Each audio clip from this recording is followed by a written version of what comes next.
और अब उस ब्रिटिश सत्ता की बात करते हैं जिसने भारत को 200 साल तक लूटा। ब्रिटिश ईस्ट इंडिया कंपनी ने भारत में जो लूटपाट की वो इतिहास के पन्नों में दर्ज है और अब उसके ऐतिहासिक आंकड़े नए सिरे से सामने आए हैं। ब्रिटेन ने उपनिवेशवाद के दौर में जितनी दौलत भारत से लूटी है उसके विशाल आंकड़े को देखकर आप निश्चित ही चौंक जाएंगे। ऑक्सफैम इंटरनेशनल की नई रिपोर्ट के मुताबिक वर्ष 1765 से 1900 के बीच ब्रिटिश ईस्ट इंडिया कंपनी ने भारत से 5,612 लाख करोड़ रुपए लूटे थे। ये रकम ब्रिटेन की आज की जीडीपी से 20 गुना से भी ज्यादा है। अमेरिका, चीन, जापान, जर्मनी और भारत की जीडीपी के कुल जोड़ से भी लूट की ये रकम ज्यादा है। अगर इस लूटी गई दौलत को 50 ब्रिटिश पाउंड के नोटों में बांटा जाए तो ये इस रकम इतनी बड़ी होगी और इतनी ज्यादा होगी जिससे पूरे लंदन शहर को 4 बार ढका जा सके।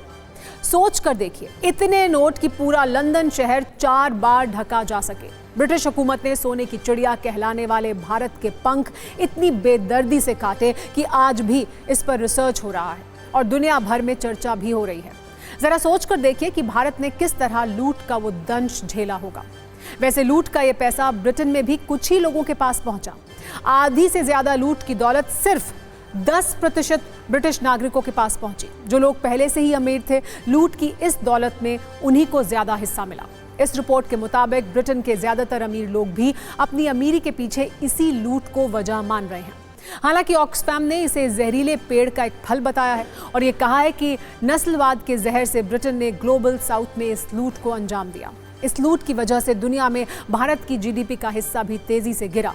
ये गिरावट आप एंगस मैडिसन के 2000 साल के जीडीपी चार्ट से देख सकते हैं, जिसके मुताबिक 11वीं सदी शुरू होने तक भारत का ग्लोबल जीडीपी में हिस्सा करीब 30% था।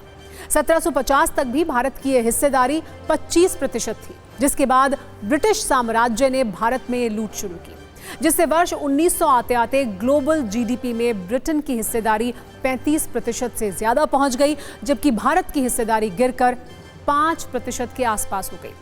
ब्रिटेन ने भारत को लूटा तो खूब, लेकिन लूट का माल काम नहीं आता, चाहे वो धन हो, ज्ञान हो या विचार हो। ये बात ब्रिटेन के लिहाज से सटीक बैठती है। आज ब्रिटेन की अर्थव्यवस्था बीमार है।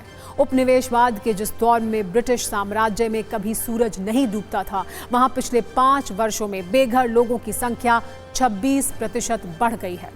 आजादी के बाद से भारत ने लगातार विकास की उड़ान भरी है और ब्रिटेन अर्थव्यवस्था में के मामले में अब भारत से पीछे छूट चुका है। इससे सबक यही है कि ईमानदारी, मेहनत और मौलिकता का कोई विकल्प नहीं है। चोरी और लूट से बने साम्राज्य भी ढह जाते हैं और विचार भी। इसलिए सफलता की मीनार मेहनत और मौलिकता के स्तंभों के सहारे ही खड़ी की जानी चाहिए।